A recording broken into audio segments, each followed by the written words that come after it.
मेरी मिट्टी की संतानों, कारगिल के वीर जवानों, मेरी आन के लिए, मेरी शान के लिए तूने हंस के दे दी अपनी जान। तुझे भूलेगा ना तेरा हिंदुस्तान, तुझे भूलेगा ना तेरा हिंदुस्तान, तुझे भूलेगा ना तेरा हिंदुस्तान, तुझे भूलेगा ना तेरा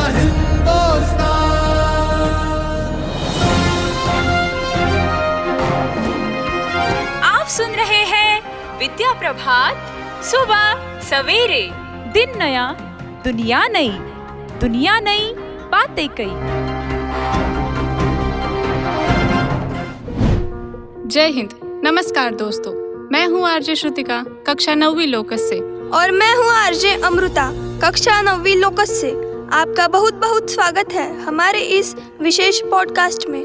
दोस्तों, आज का दिन वाकई बहुत खास है। एक और पूरा देश कारगिल विजय दिवस मना रहा है और दूसरी ओर हम राष्ट्रीय मातृ पितृ दिवस के माध्यम से अपने जीवन के सबसे अनमोल रिश्तों को नमन कर रहे हैं। श्रुतिका, सुनने में तो ये दोनों अवसर बिल्कुल अलग लगते हैं, है ना? एक देश के लिए बलिदान का प्रतीक और दूसरा परिवार के प्रति सम्मान का। हाँ बिल्कुल, लेकिन अगर थोड़ा गहराई से सोचे तो दोनों हमें एक ही बात सिखाते हैं: त्याग, प्रेम, कर्तव्य और समर्पण। तो चलिए सबसे पहले बात करते हैं कारगिल विजय दिवस की। आखिर 26 जुलाई हमारे लिए इतना गर्व का दिन क्यों है? वर्ष 1999 में पाकिस्तान समर्थित घुसपैठियों ने कारगिल की ऊंची चोटियों पर कब्जा करने की कोशिश की। इसके जवाब में भारत ने ऑपरेशन विजय शुरू किया। बर्फ से ढकी पहाड़ियाँ, कठिन मौसम और दुश्मन की ऊंची स्थिति, चुनौतियाँ बहुत थी, लेकिन हमारे वीर सैनिकों का हौसला उनसे भी ऊंचा था। हाँ, और लगभग 2 महीने तक चले इस कठिन संघर्ष के बाद 26 जुलाई 1999 को भारत ने विजय प्राप्त की। तिरंगा फिर से कारगिल की चोटियों पर शान से लहराया। सच कहूँ तो यह केवल एक युद्ध की जीत नहीं थी, बल्कि पूरे भारत के आत्मसम्मान और साहस की जीत थी। सही कहा तुमने।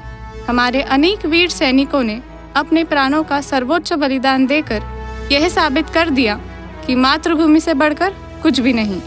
तेरा हिमालय आकाश छू ले, बहती रहे तेरी गंगा, ऊंचा हो इतना, इतना बुलंद हो, तारों को छूमे तिरंगा।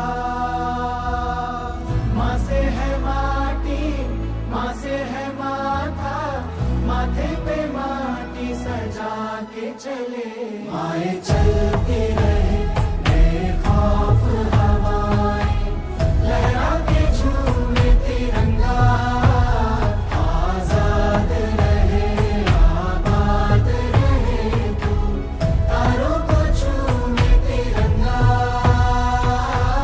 माँ से है माँ। आप सुन रहे हैं विद्या प्रभात सुबह सवेरे। सुनते रहे सुबह सवेरे।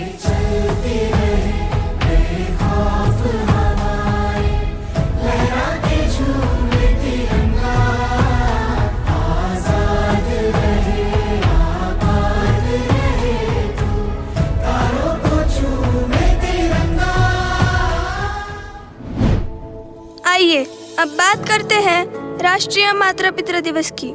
राष्ट्रीय मातृ पितृ दिवस हर साल जुलाई के चौथे रविवार को मनाया जाता है। हम अक्सर कहते हैं कि हमारी पाठशाला हमारा घर होता है और हमारे पहले शिक्षक हमारे माता पिता। बिल्कुल, माँ हमें प्यार, ममता और अच्छे संस्कार देती है, जबकि पिता हमें अनुशासन, साहस और संघर्ष करना सिखाते हैं। दोनों बिना किसी अपेक्षा के हमारी खुशियों के लिए दिन रात मेहनत करते हैं। लेकिन क्या आपको नहीं लगता कि आज की भागदौड़ भरी जिंदगी में हम कभी कभी उन्हें धन्यवाद कहना भी भूल जाते हैं। हाँ, और शायद यही वजह है कि मातृ पितृ दिवस हमें याद दिलाता है कि उनके लिए सबसे बड़ा उपहार कोई महंगी चीज नहीं, बल्कि हमारा सम्मान, हमारा समय और हमारा प्यार है। वैसे आरजे श्रुतिका, मेरे मन में एक बात आ रही है। कौन सी बात? क्या तुम्हें नहीं लगता कि इन दोनों दिनों का आपस में कोई गहरा संबंध भी है? बिल्कुल है। सोचिए, सीमा पर खड़ा हर सैनिक सबसे पहले किसी माँ का बेटा और किसी पिता का सपना होता है। उसके साहस के पीछे उसके माता पिता के संस्कार, त्याग और अनगिनत दुआएं होती हैं। वाह, कितनी सुंदर बात कही तुमने। सचमुच अगर माता पिता हमें ईमानदारी, साहस और देशभक्ति के संस्कार न दे तो शायद देश को ऐसे वीर सैनिक भी न मिले जो अपने प्राणों की परवाह किए बिना हमारी रक्षा करे। इसलिए जब हम कारगिल के वीर शहीदों को नमन करते हैं तो हमें उनके माता पिता को भी प्रणाम करना चाहिए, जिन्होंने अपने कलेजे के टुकड़े को देश की रक्षा के लिए समर्पित कर दिया। तो दोस्तों, आज का संदेश बिल्कुल स्पष्ट है। देश प्रेम की शुरुआत घर से होती है और माता पिता के दिए संस्कार ही हमें एक अच्छा नागरिक बनाते हैं। आइए आज हम 2 संकल्प लें। पहला, हम अपने वीर सैनिकों के बलिदान को कभी नहीं भूलेंगे। और दूसरा, हम अपने माता पिता का सम्मान करेंगे, उन्हें धन्यवाद कहेंगे और उनके सपनों को पूरा करने का हर संभव प्रयास करेंगे। इसी प्रेरणादायक संदेश के साथ हम आपसे विदा लेते हैं। धन्यवाद। जय हिंद। वंदे मातरम। ये तो सच है कि भगवान है मगर फिर भी अनजान है। ये तो सच है कि भगवान है मगर फिर भी अनजान है। धरती पे रूप माँ बाप का उस विधाता की पहचान है। आप सुन रहे हैं विद्या प्रभात सुबह सवेरे। सुनते रहे सुबह सवेरे, स्वस्थ रहे, मस्त रहे। अनजान है धरती पे रूप माँ बाप का उस विधाता की पहचान।